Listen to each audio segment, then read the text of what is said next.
皆さんこんばんは、ミックです。今週は皆さんに海外旅行のアンパッキング2ほどき Vlog をお届けしていきたいと思います。実は少し前に10日間ほどスイス旅行に行ってきました。今回ですね、ハネムーンでスイスに10日間行ってきたんですけれども、その旅行前にパッキングの動画を撮ろうとしたんですが、ちょっとお仕事でバタバタしてて撮ることができず、今回は帰ってきた後の2ほどきをしながら持って行って便利だったものだったりとか、あとはスイスでの購入品をご紹介していきたいと思います。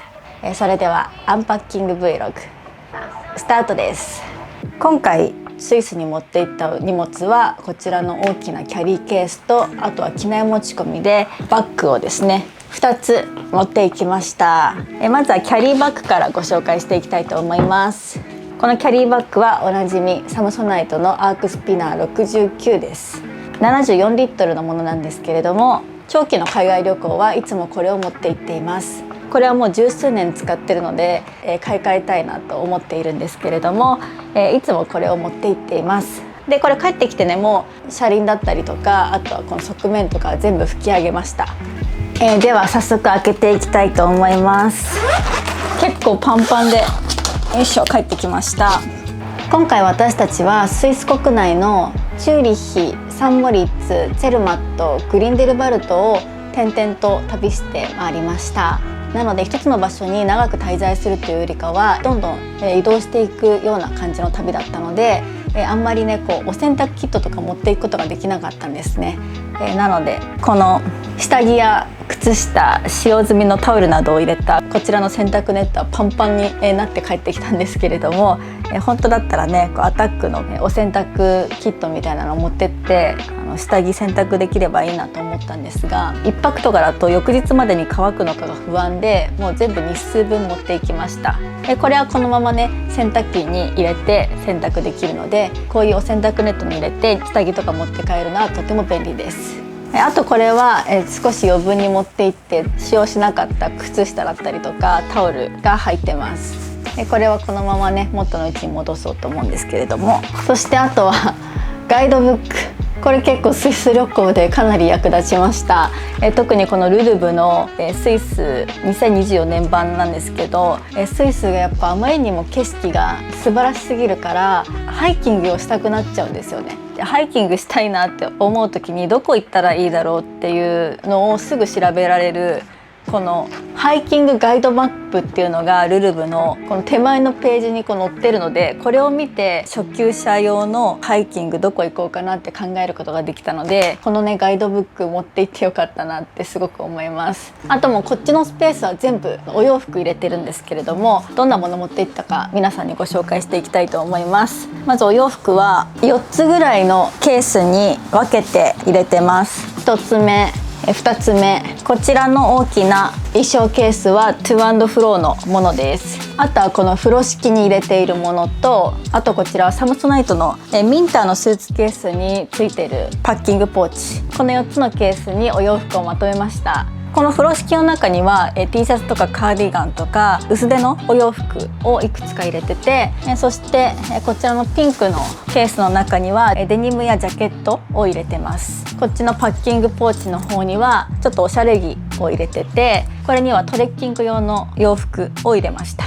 スイスはですね、夏とはいえ場所によっては朝晩とっても冷え込んだりとか、日中ものすごく暑かったりとか、温度差が結構あって持っていく服をねかなり悩んだんですけれども、できるだけ場所ごとでどんなコーディネートを組んだのかっていうのを皆さんにご紹介していきたいと思います。まず1日目チューリッヒですね。行きはこちらの黒の T シャツの下に白デニムを履いていきました。飛行機に乗る時からねもうこの格好で行ってたんですけれども、この白デニムとこちらの黒 T、 その上にこちらのニットカーデを羽織って飛行機に乗ってチューリッヒに着いてからはこの T シャツとデニムだけで過ごしました。ただチューリッヒがもう着いた時すっごく天気よくってめちゃくちゃ暑かったので、この T シャツでもかなり汗かいてしまったから T シャツよりもタンクトップを着てその上にカーディガンを羽織っていくのが、一番ちょうどいい格好だったかなと思います。で、この T シャツは洗濯と、そしてこのデニムもねちょっと汚れちゃったので洗いたいと思います。でこのねちょっと肉厚のニットカーデは割と機内だったりとか、あとはスイス朝晩肌寒い時とかにちょうど良かったので、これ持って行ってよかったなと思います。そして2日目はチューリヒからルッツェルンという町に日帰りで行ったんですけれども、その日も結構暑かったので、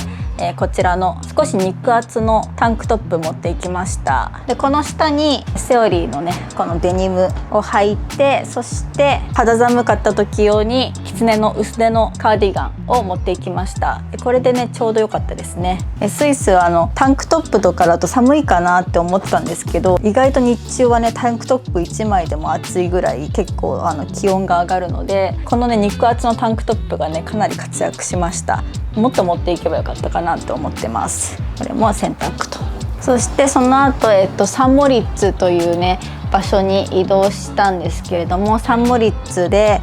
夜ホテルでディナーする時には、このセオリーの薄手の T シャツの上にこちらのマリメッコのニットベストを重ねて、そしてこちらのマリメッコのウニッコのワイドめのズボン合わせて食事に行きました。こういう薄手のねズボンは、正直そんなにスイス国内で着ることはなかったんですけど、スイスのね景色がとっても綺麗だから湖沿いで写真を撮りたいとか、そういう人はね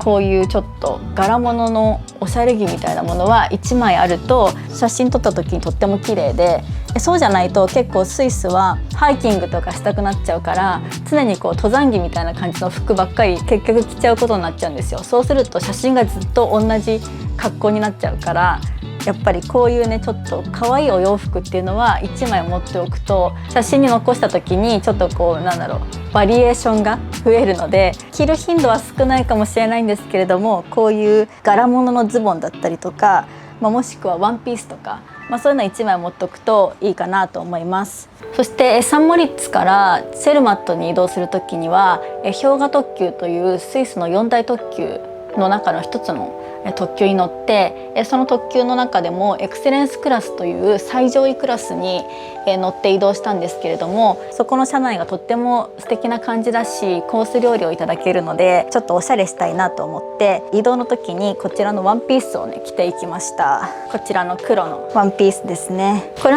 コクーンシルエットっていうんでしたっけ。この辺がねほわっと膨らみがあるシンプルなねワンピースなんですけど、素材と光沢感が相まって結構大人っぽくね素敵に着れるワンピース、こちらをね持っていきました。でこのワンピースの上にキラキラのねこちらのニットカーデをこういう風に上にね合わせて着ていきました。はい、こういうおしゃれ着ワンピースっていうのは、あんまり着る頻度は少ないしかさばってしまうんですけれども、やっぱりちょっとね素敵なレストランに行く時だったりとか、ここはちょっとおしゃれしたいなっていう時にやっぱ活躍するので、1枚はね持っていくと便利だなと思いますし、こういう黒のねシンプルなドレスみたいなものが1個あると、また次の旅行にも同じものを持っていけるので、こちらおすすめです。であとこのね、さっきのワンピースの上に羽織った H& ビューティー&ユースで買ったこの薄手のねニットカーデ、これもスイス旅行でねかなり活躍したんですけれども、さっきみたいにワンピースの上に羽織ってもいいし、このまま1枚で着ても可愛いしっていうことで、1枚でねいろんな着方ができるので、こういうノースリ丈のニットカーデがあると便利かなと思います。あとはこういう8分丈のカットソーとかも、朝食食べに行く時とかちょっとそこまで出る時とか肌寒い日中に着れるので1枚持っとくと便利かなと思います。あとこのねニットカーデも持ってってよかったなと思うんですけど、こういうね T シャツの上にニットカーデを合わせるだけでコーディネートに張りが出るというか、バリエーションも増えるので、こういうニットカーデは2枚ぐらいあると便利かなと思います。あとこちらマリメッコのタンクトップを持っていきました。であとはこのねタンクトップとか T シャツの上に羽織れるような薄手のシャツ、こちらも何度か着ましたね。であとこちらマリメッコのこの少し厚手のジャケット、これもなんだかんだ2回ぐらいは着たかなと思うんですけど、やっぱりこうチェルマットとかグリーンデルバルトとか山の方になってくると朝晩結構寒くなってくるので、これぐらいの少し厚手のジャケットは1枚あると便利かなと思います。持ってったけど着なかったのがセオリーの薄手の黒のパンツですね。というのも最後ら辺のチェルマットとかグリーンデルバルトはトレッキングだったりとかサイクリンングとかアクティビティばっかりしてたので、街歩きをほとんどしなかったので、なのでね、こういう、下のボトムス系はデニム2本と、あとはマリメッコのおしゃれ着ズボン3つぐらいでちょうどよかった。4つ目は必要なかったというような感じです。あとこれも着なかったですね。デニムジャケット。こっちのマリメッコのジャケットがあったので、特に着る機会がなかったっていうので持ってったけど着なかったものですね。なのでこういうちょっとだけ厚手のジャケットもどっちか1枚で十分かなと思います。結構寒いのかなと思って、ジャケットのバリエーションを増やしていったんですけど、ジャケットというよりかはカーディガンを多めに持ってった方がちょうどいいというような感じでした。であとね、これもね、なんで持ってったんだろうって思っちゃうんですけど、モンクレールのここ真ん中がダウンになってて、この袖がニット素材になってるものなんですけど、一応事前情報で朝晩は結構冷えますみたいなのがこうガイドブックとかに書いてあったから、こういうの持ってったら朝とか晩のお散歩とかに使えるかなって思ったんですけど、もう全然使えませんでした。ここまでは寒くなかった。なのでこれすごいかさばって持って帰ってくるの大変だったんですけど、とはいえ私たちが行った10日間はかなり晴れていたというのがあって、暑かっただけで、もう少しね天気が悪い日だったらこれももしかしたら着るかもなっていうようなシーンもあったので、街中でもねウルトラライトダウン着てる人とかもやっぱりいたので、事前に調べて天候次第ではこのぐらいのダウンみたいなものも必要になるかもしれないなというような感想です。そんな感じで街歩き用のお洋服は全部出し終わりました。であとこちら、最後これがね登山用のグッズなんですけど、ここにいろいろ詰めて持っていきました。今回ねスイスでツェルマットとグリンデルバルトに行ったので、その時にねハイキングをしようと思って、いろいろとね持って行ったんですけれども、まずこちらリュックですね。これはアークテリクスのノーバン14ベストという商品です。これは14リットルの容量が入るリュックです。山でのランニングやハイキングに必要なギアや水を携帯するのに最適ですっていうことなんですが、これをね持ってって本当に良かったなって思ったんですけど、本当にね軽めのハイキングで使うような上着だったりとか食料とかそういうのを入れるのにちょうどいい大きさで、こんな感じでね背負ってハイキングしたんですけれども、この胸ポケットのところに2つこういう水筒のようなものが入ってて、スイスはね結構街中に水汲みスポットがあるので、そこにこう水を汲んで蓋を閉めて持ち歩けてとっても便利でした。でこれ初めはね彼が大きいものを1個背負ってそこに2人の荷物を入れればいいかななんて話してたんですけど、でもやっぱりね何があるか分かんないから1人1個持ってこうっていうことで、1人1個ずつ買って本当に良かったです。初級者用のハイキングコースでも結構道のりが険しかったりとか、あとは、寒かったり暑かったり、途中でなんか休憩して行動食を食べたりとかしたくなったりするので、本当にね私たちみたいにちょっと今日天気いいし景色がいいから初級者用のハイキングコース行ってみようみたいな、そんな軽い気持ちでね行く方も必ずこういうのはね持って行った方がいいと思います。あとねこちらのノースフェイスで買った帽子も持っていきました。これもね活躍しましたね。中のインナーですね。インナーはこちらのノースフェイスで購入した速乾のインナーをね持っていきました。結構ね汗をかくので、その汗がねすぐ乾いて体が冷えないようにするためにこういう速乾のもの、こういうのはね必ず持っていった方がいいと思います。そしてそのさっきのインナーの上に寒かったらフリースのね上着も持っていきました。下の登山パンツ、これもノースペースで買ったんですけど、こちらもねハイキングする時に履きました。であとこちら、これがね持って行って本当に良かったなと思ったジャケットなんですけど、これアークテリクスのものなんですが、袖以外の部分、ここの部分には薄手の綿が入ってて、ちょっとねダウンみたいな仕様になってて、そしてここの袖の部分は通気性のいいね素材になっていて、上の方まで登ると少し肌寒かったりするので、この真ん中のね綿の入ってる部分でちょっと暖かさもありつつ、ここの袖の部分が涼しいので、ちょうどその体感温度っていうのをコントロールできる、そんな上着で、これはもう持って行って本当に大正解でしたね。であとはもう一つね、こちらのねマウンテンジャケットも持ってったんですけど、こっちはね防水のゴアテックスで、表面はね撥水加工されてるので、小雨が降った時だったりとか風が強い時とかに、これを着てね過ごしていました。なのでこちらの雨対策ができるものと、ちょっと肌寒い時に着れる用の2種類のジャケットがあると夏のスイスちょうどいいかなと思います。でやっぱり観光ついでの軽いトレッキングだとしても、しっかりとねハイキング用の装備っていうものは整えていくべきだなと思いました。フリースとインナー洗ってと、帽子も洗ってと、そういう感じでお洋服は全部出し終わりました。あと靴ですね。靴を紹介します。靴は行きに履いていったこちらのオートリーのスニーカーと、あとはこちらのサロモンのトレッキングシューズ。これは本当に持って行ってよかった。さっきも言いましたけど、一回でもねハイキングをしたいなと思ってる方は、こういうトレッキングシューズは必ず持って行った方がいいと思います。こういうので山歩きしないともう滑ります。あとはこちらのトッツのローファー。これは氷河特急に乗る時に履きました。こういうねレストランに行く時用のローファーは一足あると便利です。あとはねこちらのベルケンのサンダル。これはねもう一回も履きませんでした。もうねサンダルを履く機会がないというか、基本的にスニーカーとかローファー、あとはハイキングをしたので、足が痛くなっちゃうから、もうずっとねこのウーホスのリカバリーサンダル履いてました。ハイキングしてる時以外は。なので前半のチューリッヒとかルツェルンら辺はこういうねスニーカーを履いて移動したんですけど、その後チェルマットに移動してハイキングした後はもう足がもう痛くなってしまって、もう本当にこの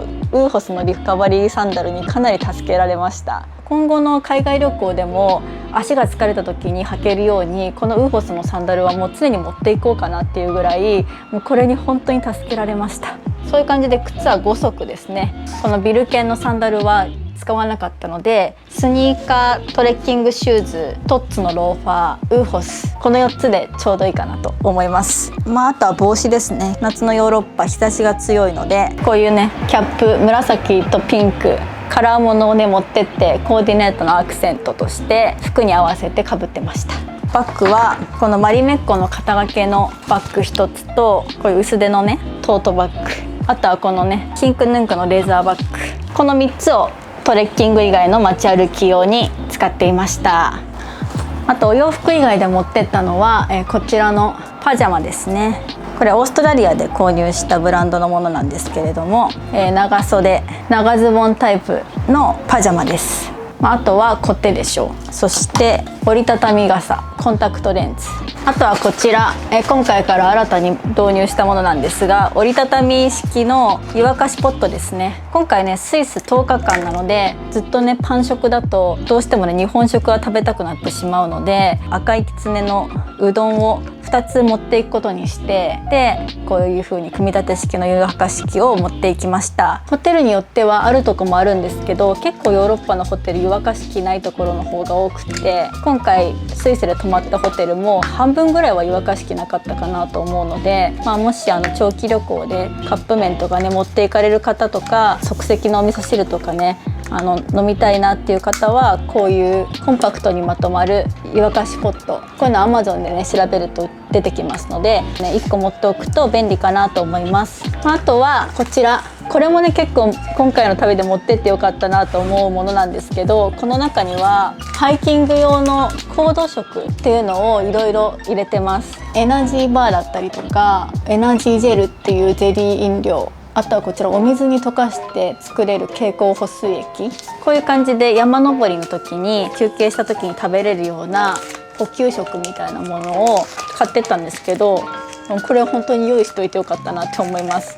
やっぱりあっちで買うと割高ですし、日本でそういうものは調達して持っていけるといいかなと思いました。あとはスキンケア類ですね。これはレスポのポーチなんですけど、このポーチの中にいつも使ってるポイントメイクアップ用のリムーバー、これがビオデルマのクレンジング水ですね。ビオデルマのこのクレンジング水でファンデーションも落としちゃうし、朝の洗顔もしちゃうしっていう感じで、もうこれでもうクレンジングこれ1本っていう感じで、こちらをね毎回持って行っています。洗顔用のヘアバンドでしょ。メイクを落とす時とかに使うコットン、繰り返し使えるコットンでラストオブジェクトのものなんですけれども、このコットンにこういうクレンジング水をね含ませるとコットンが膨らんで使えて、そして綺麗に洗って洗面台に置いとけば翌日にはもうカラカラに乾くというような感じで、長期旅行の時にコットンって結構かさばると思うので、繰り返し使えるコットンはエコだしコンパクトにまとまるので便利です。であとこちらアウトドア用のボディスプレーも持って行ったんですけど、これ結局なんか使わなかったですね。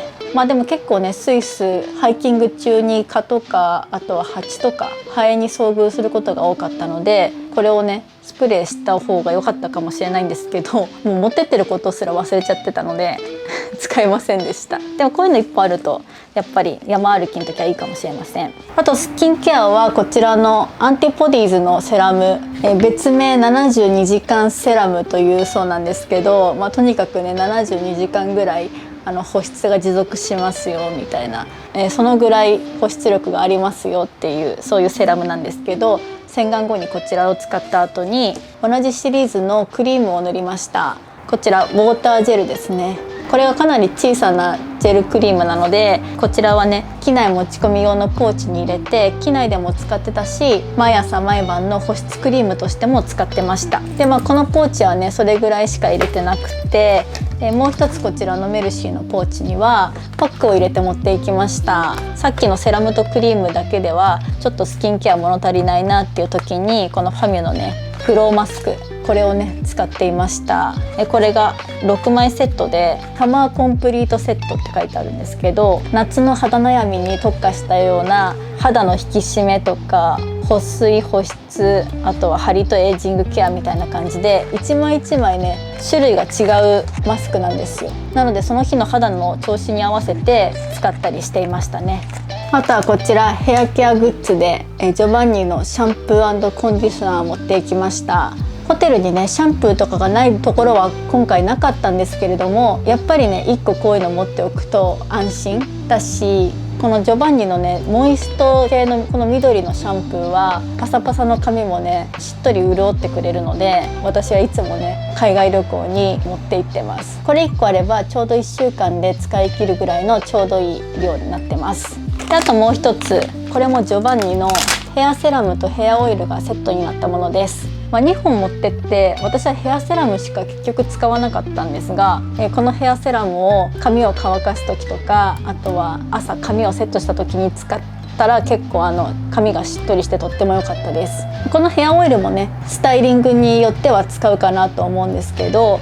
こちらのセラムだけでも十分髪がしっとりするので、これだけあれば十分かなと思います。はい、次に機内持ち込み用バッグの中身をご紹介していこうと思います。いつも機内持ち込み用バッグとして使っているのはこちらのラコステのトートバッグです。これがバッグ自体が軽くってチャック付き、そしてこの大きさが長距離フライトにちょうどいいサイズなので、いつもこれを使っています。このバッグの中には財布、あとは歯ブラシですね、エアポッツ、いつも日常で使ってる化粧ポーチ、そしてメイクブラシ、のど飴、機内乾燥するのでよくのど飴ね舐めてるんですけど、100年蜂蜜のど飴美味しいしとってもいいです。あとはサングラスですね、こっちがサングラスポーチ、あと機内で履く靴下、機内用のスリッパ、これはねエミレーツの機内でもらったものをそのまま使って宿泊するホテルでもね使いました。あとはこちらの日常でもよく持ち歩いてるリップポーチですね。機内乾燥するので目薬と小さな手鏡とか毎日使ってるようなね口紅とかリップを入れて持っていきました。あとは携帯の充電器ですね。これがアンカーのものなんですけれども、急速フル充電が2回できるものを持っていっています。あとは機内で寝る前にマッサージする用のカッサと、このジップロックの中にはお腹を温めるメグリズムだったり喉ヌール濡れマスクなんかも入れています。あと生理用品ですね、そういうのもここに入れています。あとこちらのポーチ、このラドロのポーチの中にはロールオンの香水、マヌカハニーカモミールスプレー、喉がねイガイガした時に外してこうシュッシュってできるスプレーですね。あとは機内乾燥するのでダムダムのミスト化粧水も常に持って行っています。あと頭痛対策でバジャーの頭痛を緩和するバームですね。スティック状のバームなんですけど、これを上空で頭痛いなっていう時にこめかみに塗ってから寝たりしています。あとはこの中にコンタクトの替えだったりとか、あとはヘアゴムですね、そういうのも入れたりとか、あとはこちらのねエッセンシャルタオル、これもポーチの中に入れてます。この小分けになってるこちらのタオルはこのぐらいの大判のタオルなんですけど、特に除菌効果とかはないんですが、やっぱ機内でちょっと空気がこもるというか、長時間乗ってるとちょっとこう気分を変えたくなったりするんですけど、そういう時にこういうアロマタオルでちょっと手を拭くとこれがラベンダーの香りなので、自分のねこの空間だけがラベンダーの香りでちょっと一瞬だけねこう空気が変わるので、そういうちょっとリフレッシュアイテムとして持ってるんですけれども、小分けになってるので、ちょっと友達にも入って何かあったら渡せたりするので、除菌シートの他に持っておくといいかなと思います。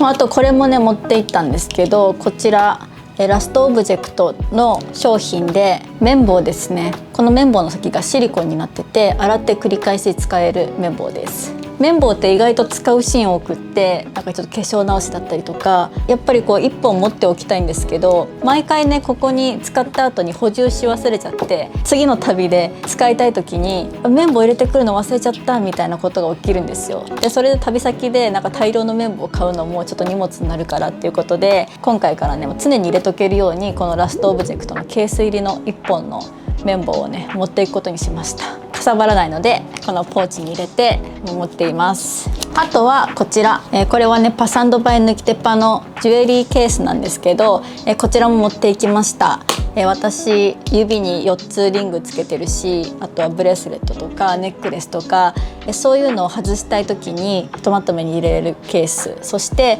宿泊先でも、外したリングやネックレスをここに置いて、なくさないようにするためにこちらねボックスごと持っていきました。一応鍵もついてるので施錠もねできるということで、この小さいからねそんなにかさばらないし、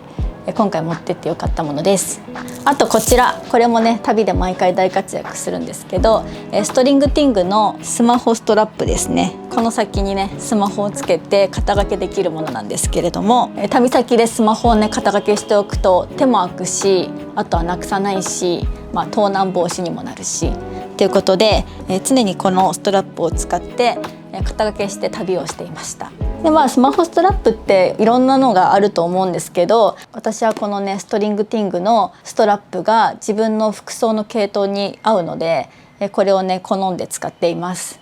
最後にスイスで購入してきたお土産をスイス Vlog を出す前にご紹介していきたいと思います。というのも今回スイス旅行であんまりねお買い物しなかったんですよ。それでサクッとねここでもうご紹介しちゃおうと思って動画を撮っています。スイスではもう本当に王道のお土産屋さんみたいなところでマグネット買ったりとか、あとはチョコレートを買ったりとか、そんな感じでお買い物してきました。まずは恒例のマグネットですね。今ざっと開けただけでこれぐらいあるんですけれども、多分ね彼の持ち物の中にもあといくつかあると思うので、これが全部じゃないかなと思うんですけれども、まずはチューリッヒ、ルツェルン、これがピラトゥス山、セルマット、これがベルニナ特急のマグネット、グリンデルバルト、あとインターラーケン、そしてベル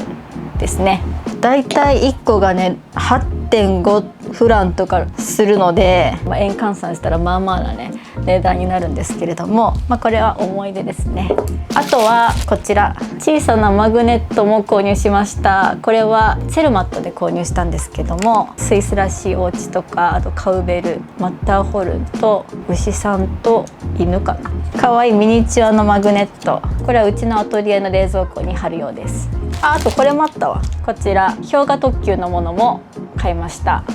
他にはあとこちらですね。これもねマグネットなんですけど、これは振り子時計のマグネットです。これねちゃんと後ろのここ引いたらね時計が動き出すと思うんですけど、これいろんな種類あって、ちょっとね冬バージョンのやつが可愛かったのでこちら購入しました。あとはオーナメントです。このガラスのオーナメント、中にマッターホルンとあとスイスの国旗が入ってます。あとは氷河特急で車内で買えるこちらの傾斜マグですね。ちょっと傾いてるの分かりますか？こういう感じでちょっと置いたらね傾斜になってる面白いマグカップ、これをね買って帰りました。あとはインターラーケンという場所の近くにシーニゲプラッテという山があって、山の上の駅まで行った時にその駅の横にお土産屋さんがあって、そこでエーデルワイスのグッズがめちゃくちゃたくさん売ってて、そのお土産屋さんでいろいろとね、購入してきました。まずはこちらエーデルワイスのハーブティーですね。20パック入ってるのかな。お家で飲みたいなと思って買いました。あ、これは彼が買ったものだ。エーデルワイスのスカーフ。エーデルワイスの小さなワッペン、自分が持ってるスウェットの袖の部分とかにつけたら可愛いんじゃないかなと思って買ってみたものです。エーデルワイスの小さな小物入れ、こういう感じで、何を入れるんだろうっていう感じなんですけど、この小ささが可愛くて、買っちゃいました。買うフェルト地にこのエーデルワイスがついてるのがすごい可愛いなと思って、これもね買ってきたはいいものの、どこに置こうかなみたいな感じなんですけど、部屋のどこかにね吊り下げたりして使おうかなって思ってます。記念買いです。あとはこちらエーデルワイスのリップクリームですね。ちょっとね香りがします。あとはシーニゲプラッテの山に行ったのは、その山の上にあるシーニゲプラッテ高山植物園というスイスのお花がねいっぱい植えられてる植物園に行きたくて行ったんですけど、その植物園に咲いてたりするスイスの高山植物の図鑑のようなものが売ってて、それがすごい可愛くて買って帰ってきました。こういう感じでねエーデルワイスの絵が描いてあって、こっちに説明が書いてあるね。すごいこの絵のタッチがすごく可愛いし、この表紙のね感じ、カラーとかもね全部可愛くて、インテリアとして置いといても可愛いし、たまにこうやってね中を見るのも楽しいなと思って買いました。あとはこちらボールも買ってきました。これがぐるっと一周アイガーやメンヒ、ユングフラウとかスイスの山々がねこう書いてあって、そして中にマーモットのね絵が描いてあるんです。これがなんかもう何とも言えない可愛さで購入してしまいました。で一番そこにはエーデルワイスですね。シリアルボールみたいな感じなんですけれども、お家で使おうと思います。あとは、こちらがインターラーケンのお土産屋さんで購入した、これティーポットカバーなんですけど、これハンドメイドだそうで、なんか可愛くて買っちゃいました。特にスイスらしい柄とかではないんですけども、こういう感じでティーポットカバーとして使うのに可愛いなと思って買ったものです。はい、あと同じインターラーケンのお土産屋さんで、これもハンドメイドのコースターも買いました。可愛いレースのものと、あとちょっとパッチワークみたくなってるものかな。これはグラスを置くコースターとして使うというよりかは、キャンドルを置く用として購入しました。キャンドルをねデスクとかの上に置いとくときに下に引いておくだけで雰囲気が出るので、はい、それ用として2つ買ってみました。あとはもうお菓子系かな。王道のリンツでスイスらしいカンカン、この大きなタイプのものと、あとハート型ですね。これはもしかしたらね日本にも売ってるのかもしれないですけど、リンツあんまり行かないから分かんないんだけど、ちょっとスイスらしいからお土産にちょうどいいなと思って買ってみました。であとはこちらルツェルンで購入したチョコレートですね。これはルツェルンの老舗チョコレート店バッハマンで購入したトリュフ10個セットなんですけど、自宅手荷物に入れたらちょっと潰れちゃって、これ自分で食べるように購入したのでいいんですけれども、こちらね美味しそうだったので買ってみました。チューリヒ空港に向かう前にベルンに寄った時に、ベルンで購入したチョコレートですね。レダラッハのチョコレートです。これもねスイスの老舗のチョコレート店みたいなんですけれども、このレダラッハのこういうね板のチョコレートが入ったアソートセット、カンカンのものと、あとこれはお友達用に小さなボックスに入ったチョコレート、あとはお世話になった方用にちょっと大きめのボックス購入しました。はい、アンパッキング動画は以上です。いかがでしたでしょうか。初めて帰国後のスーツケースの中っていうのをご紹介したんですけれども、持っていく時のパッキングよりも帰ってきた時にこれは使わなかったとか、これは便利だったっていう振り返りができたので、次の長期旅行のパッキングの整理ができてとても良かったです。これから夏休みシーズン、私と同じようにスイス旅行に行かれる方もいらっしゃると思いますし、夏のヨーロッパまたは7泊以上の長期の旅行にどんなものを持ってったらいいかっていう、何かちょっとでも皆さんに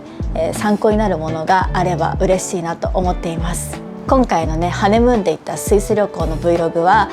動画投稿のスケジュールの関係もあり、次の週に公開予定です。私たちの夫婦の絆が深まり、そして、たくさんの思い出にあふれたスイスでのハネムーン旅行の動画、ぜひ楽しみに待っていてくださると嬉しいです。それでは今週も最後まで動画見てくださいましてありがとうございました。また次の動画でお会いしましょう。ミクでした。